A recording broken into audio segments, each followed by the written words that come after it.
So we know that G20 was hosted by Indians, where for the very first time African countries were admitted as permanent. So which means the AU president were admitted as permanent, and India welcomed this. So the Indian Modi, their president, have been pushing for this since June that Africa should be admitted. But EU we are worried. But when they saw what happened in BRIC is, when the BRICS are going very high and promoting Africans, and Africans are liberating themselves, the EU we are now shocked. They have to bring Africa in. But let's talk about that G20. The G20 is a place that you see world leaders play their game. World leaders present themselves as a leaders. They begin to love each other. They spoke, talk about business, talk about how to better, one another. Because it's kind of opportunity for you to meet the world leader that you don't normally meet in a normal day. Most of them are busy. But now we ask, how is our African leaders being made going here? African leaders are winning sideline. Before you meet somebody like one of the leaders, you have to schedule long days and long weeks before you can meet some of them. But this opportunity is time for you to sit down here and get them. But Nigerian president, he was just staying as if somebody died. The whole big country like Nigeria is supposed to be one of the top in the world. But the president they are electing is one of the most disgraceful presidents. The intellectual ones are not getting there. Even when they get there, they become the same thing that people are running away from. So people like Nigeria should be ashamed of themselves for bringing someone like this. The president called Bola Ahmed Tinubu was saying, look at when you see other presidents jubilating and taking pictures and enjoying and trying to build friendship, international relationship. Nigerian leader was like a kind of segregated somewhere, as if they are begging, as if Nigeria does not eat food, as if Nigeria is one of the most wretched country in the world. Why? Country like Nigeria is supposed to be one of the best in the world. UK relies on Nigeria oil. America stole from Nigeria oil. In fact, America was stealing Nigeria oil many times. So they steal from Africa.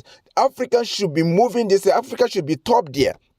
In fact, it is a shame for now they are actually admitting Africa now, because Africa have been feeding these people for years, and Africans need to rise up now, because now it is time that either they win or they lose.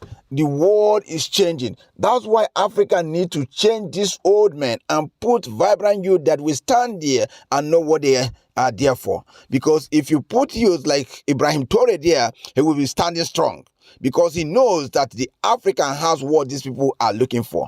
Africa are the source of these people's food. When you have those source material, you have the money, you are the engineer of the world somehow, then you have to walk like that and talk like that. But here, Africans, we are not okay, we are being admitted, we'll be happy. No, it's only one Africa. That's the AU president was admitted. It's not countries. Before, South Africa was there, speaking for the whole Africa continent of about 1 billion. Only South Africa, which is not up to 80 million, is speaking for you guys. Could you imagine? While somewhere like Brazil, South America, you got Brazil, you got Cuba, you got a lot of things. In EU, you got USA, in EU, you got UK, you got France. All these people, they came with their representative, their president were there. But see, Australia is there. Australia is about 20 million people. We are there.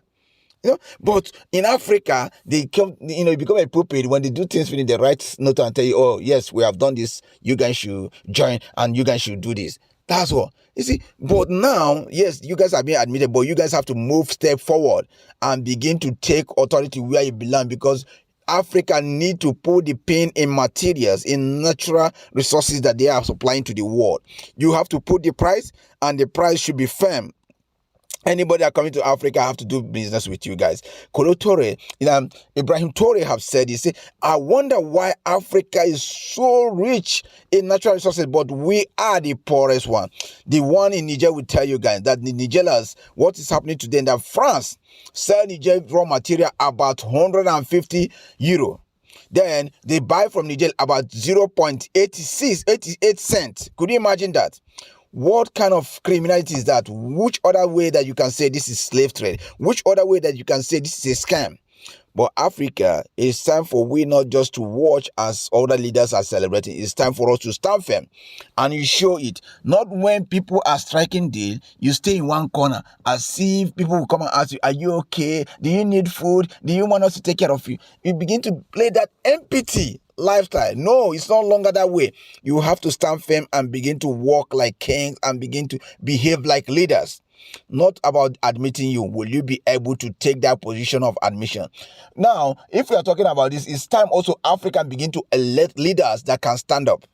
Not all these old men that is tired, then they will just put them there. No, it's time we begin to elect leaders that can articulate, a leader that can speak, a leaders before they talk, they know what their people need and what their people don't need. A leader that cannot be towed around. Like you see, Ibrahim Traore cannot be towed around. You see, last time I saw that there's scoop against him, but that video is coming anyway. But people like that, when we put somebody like, if we elect somebody like Julius Malema, he will be there and spoke very well. If we elect somebody like and Bob Wine, he will be there and spoke well. And the Kenya president was saying yes, now he's happy that Africans have been admitted as a permanent in that G20. But now we have to go extend. You shouldn't be happy. We should be angry that why all this while they have not admitted Africa is now they have admitted Africa. Why is that? EU, it's time for us to begin to ask EU the money they are stealing from Africa to refund them back. I heard Dr. Arikana saying that if France should return all they have stolen since the colonial era back to the Francophone country, France will be bankrupt, France will be begging, France will be like, they will be more wretched than Niger because they don't have the resource to stand up. But these people continue to steal. That's why Niger, when they ask them to leave, they are begging that they want to stay because they know their source of income comes from that area. But now, it's no longer game as usual. Africans are waking up. In next 20 years or next 10 years, we want to see Africa in a different way. We want to see all these leaders that are not representing Africans being taken out from their office and the young ones that are capable to take care and represent Africans take over. Africa need to rise. We don't want all this begging and begging of a thing. We want Africa to be able to rise in technology, industry. Africa to be advanced like other ways. Now, let's make it. Africa have the capacity. Africa have all it takes. Just like you see Dubai from deserts to become one of the mega cities in the world. Go to Arabian countries. This is how they are developing. We want the same thing in Africa, and Africa can do it. Don't allow yourself to be used as a puppet like these leaders are using our people. You see, our leader, Bola Ahmed Tinubu, was here as if he's a puppet. He was when I look at him, I was like, oh my God, is this a Nigerian president, a country like Nigeria that have a lot to show for? But see how it is going here. That the leader, if I was there, I would empathize with him. I thought maybe he's hungry. But you don't need to. See? So this is something that we don't want. Even when we are trying to push somebody there, we need to put somebody there that will go there and be firm. Not somebody that will be there and feel inferiority complex. We don't want that. We want leaders. We don't want all this rubbish of rigging and putting whoever that is not desired to be there. A place like Nigeria, their presence should be sought after by other presidents. Wherever any single chance they have, they should be lobbying in to him. But see, Nigeria, nobody care about them because they know anytime they press the remote, he will always turn to them. That's why Africa need to stand, and Africa need to elect good leaders that will stand, that if you don't show up, you don't show up, and they will strike their day. Thank you.